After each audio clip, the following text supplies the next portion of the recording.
क्या हुआ होता अगर 22 अक्टूबर 1947 को पाकिस्तान की आर्मी कबायली लड़ाकों के साथ कश्मीर में नहीं घुसती? क्या होता अगर पहला इंडो पाक वॉर नहीं हुआ होता?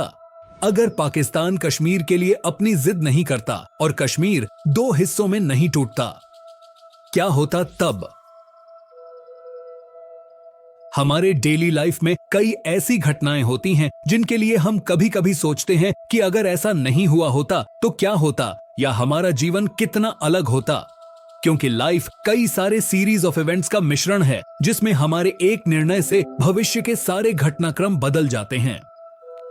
ऐसा ही कुछ हुआ भारत और पाकिस्तान के बीच, जिसने दोनों देशों के बीच स्थायी दुश्मनी की नींव रख दी। दोनों देशों के बीच हुए 4 युद्धों में से 3 कश्मीर के मुद्दे पर केंद्रित थे, जिसकी शुरुआत भारत और पाकिस्तान के बीच 1947 में हुए पहले कश्मीर वॉर से हुई। लेकिन सोचिए, अगर यह युद्ध नहीं हुआ होता और आजादी के बाद से भारत और पाकिस्तान एक दूसरे का साथ देकर धरती का स्वर्ग कहे जाने वाले इस क्षेत्र को सच में स्वर्ग बनाने का प्रयास करते। एक ऐसा जम्मू एंड कश्मीर जहां न तो युद्ध की गूंज होती और न ही बंटवारे की तलखी। यहाँ की हरी भरी घाटियों, झीलों, बर्फ से ढके पर्वतों, धार्मिक स्थलों, मठों, फूलों की घाटियों को प्रमोट किया गया होता। भारत का स्विट्जरलैंड कहे जाने वाले जम्मू कश्मीर को सच में एक शानदार इंटरनेशनल टूरिस्ट स्पॉट की तरह तैयार किया गया होता। यहाँ के डाइवर्स इकोसिस्टम, यहाँ की स्थानीय संस्कृति और स्थानीय हस्तशिल्प को बढ़ावा दिया गया होता। बेहतर इंफ्रास्ट्रक्चर होता, रोड, रेल और एयर ट्रैवल तीनों में बेहतर कनेक्टिविटी होती, होटल्स, रेस्टोरेंट्स और ट्रांसपोर्ट की सुविधा होती, हरी भरी घाटियों में शांति होती, झीलों में नावें तैरती और बर्फ से ढके पहाड़ों के बीच पर्यटक आते जाते। रोजगार के अनगिनत अवसर पैदा होते। होटल्स और रिसोर्ट्स में मैनेजर्स, रिसेप्शनिस्ट्स, हाउसकीपर्स, शेफ्स और वेट स्टाफ के लिए रोजगार के अवसर आते।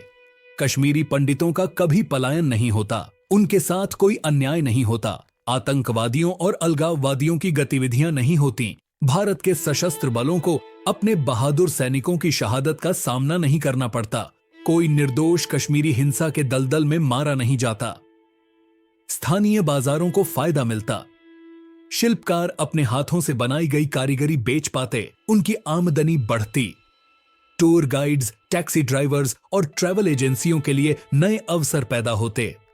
इससे न केवल जम्मू एंड कश्मीर राज्य बल्कि पूरे भारत की अर्थव्यवस्था को मजबूती मिलती, जिसका फायदा पाकिस्तान को भी मिलता, क्योंकि यह क्षेत्र जियोग्राफिकली कनेक्टेड है। विदेशी पर्यटकों से आने वाला मुद्रा भंडार और पर्यटन से होने वाली आमदनी दोनों देशों की आर्थिक स्थिति को बेहतर बनाती। इससे छोटे व्यवसायों जैसे कैफे, टूर कंपनियों और शॉप्स को बढ़ावा मिलता। यहाँ के लोगों के जीवन स्तर में सुधार होता, शिक्षा और स्वास्थ्य की सुविधाओं का विकास होता।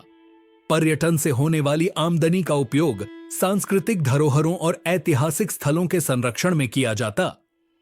स्थानीय संस्कृति, परंपराएं और त्योहारों का प्रचार प्रसार होता। पर्यावरण के संरक्षण के लिए भी कदम उठाए जा सकते थे। इको टूरिज्म को बढ़ावा देकर प्राकृतिक आवासों को सुरक्षित रखा जा सकता था।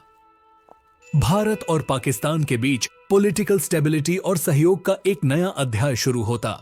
कश्मीर में शांति और विकास का माहौल होता। दोनों देशों के बीच युद्ध में बर्बाद होने वाले पैसे बच जाते। इन पैसों का उपयोग शिक्षा, स्वास्थ्य, इंफ्रास्ट्रक्चर और तकनीकी विकास में किया जाता। इससे न केवल कश्मीर बल्कि पूरे भारत और पाकिस्तान के लोगों का जीवन स्तर ऊंचा उठता। कश्मीर को लेकर दोनों देशों के बीच तनाव कम होता और मिलकर क्षेत्रीय विकास और शांति का एक नया उदाहरण प्रस्तुत करते। दोनों देशों के लोगों के बीच आपसी समझ और भाईचारा बढ़ता। सोचिए कैसे एक निर्णय या घटना पूरे भविष्य को प्रभावित करती है।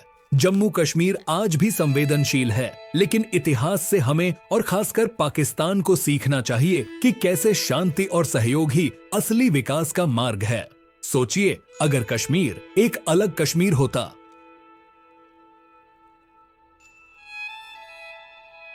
अगर आपको हमारा वीडियो पसंद आया हो तो इसे लाइक करें, अपने दोस्तों के साथ शेयर करें और हमारे चैनल इन्फॉर्म्ड इनसाइट्स को सब्सक्राइब करना न भूलें। बेल आइकन को दबाएं ताकि आपको हमारे नए वीडियो की नोटिफिकेशन सबसे पहले मिले। धन्यवाद।